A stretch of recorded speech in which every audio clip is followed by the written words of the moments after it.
పాండవుల కొండ. హే వనక్కం. ఈరోజు మన రాజమండ్రి దగ్గరలో ఉన్న కోరుకొండ నుండి 7 కిలోమీటర్ల దూరంలో రంప ఎర్రవరం అనే గ్రామం ఉంది. అక్కడ పాండవుల కొండ అనే ప్లేస్ ఉంది. అసలు పాండవుల కొండ అంటే ఏమిటి, అక్కడ ఏమున్నాయో చూద్దాం. చూసారు గైస్, అసలు ఆ స్టెప్స్ అనేవి ఎంత హైట్గా ఉన్నాయో స్ట్రైట్గా. అండ్ నేనైతే లిటరల్లీ చాలాసేపు పట్టింది నేను ఎక్కడానికి, చాలా కష్టం అది స్టెప్స్. అండ్ ఎక్కిన వెంటనే నాకు ఫస్ట్ వ్యూ వచ్చేసి మీకు చూపిస్తున్నట్టుగా ఆ స్టోన్స్ అండ్ కొండల్లో రాయలు అండ్ అలా ఉన్నాయి. మొత్తం వ్యూ అయితే మాత్రం ఎక్సలెంట్ అండి. సో ఫ్రంట్కి వెళ్తే ఇంకా అండ్ అక్కడ ఒక ఆంజనేయ స్వామి విగ్రహం కూడా ఉంది. సో ఈ ఆంజనేయ స్వామి విగ్రహం చాలా బాగుందండి చిన్నగా. అండ్ పక్కనే కొత్తగా కట్టిన ఆంజనేయ స్వామి విగ్రహం కూడా ఉంది. సో లిటరల్లీ చెప్తున్నా, ఈ ప్లేస్ అయితే ఎక్సలెంట్ అండి ఫొటోస్కి అయితే మాత్రం. అండ్ అంతే రిస్క్ కూడా. అండ్ దాని తర్వాత పక్కనే ఉన్న స్టెప్స్ నుంచి కిందకు వస్తే అక్కడ ఒక గుహ ఉందండి. ఆ గుహ ఏమిటని చూద్దాం.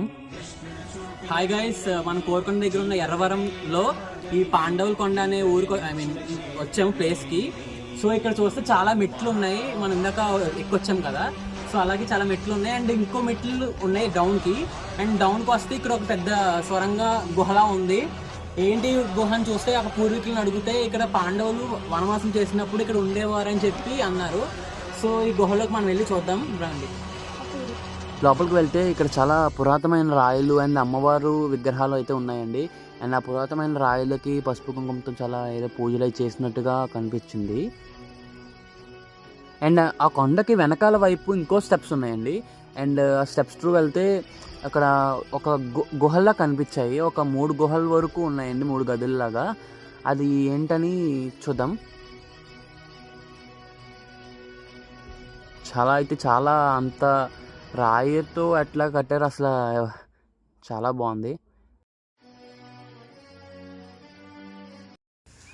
చూసారు కదా గైస్, ఇందాక మనం కొండ వెనకాల భాగంలో ఉన్న ఇంకో గుహకు వెళ్ళాము. ఇప్పుడు ఫ్రంట్ సైడ్, ముందు సైడ్ ఉన్న భాగం ఈ గుహ.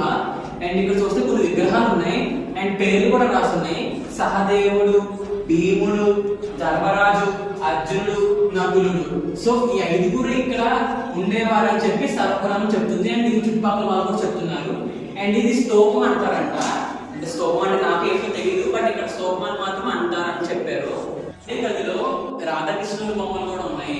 చాలా అందంగా ఉన్నాయి బొమ్మలు అనేవి. అండ్ ఇక్కడ జనం చెప్పారు ఏమిటంటే ప్రతి సంవత్సరం భీష్మేకాదశి రోజున ఉత్సవాలు జరుపుతారంట. సో ఇంత ఎత్తులో ఉన్న గుడిలో కూడా అంత మంది జనం వచ్చి ఉత్సవాలు జరపడం అంటే చాలా గొప్పదనం. ఏదైనా మన పూర్వీకులు గొప్పతనం పూర్వీకులదే. అండ్ సైన్స్ అండ్ ఎలాంటిదైనా సరే వాళ్ళ ముందు మనం తల వంచాల్సిన వాళ్ళమే.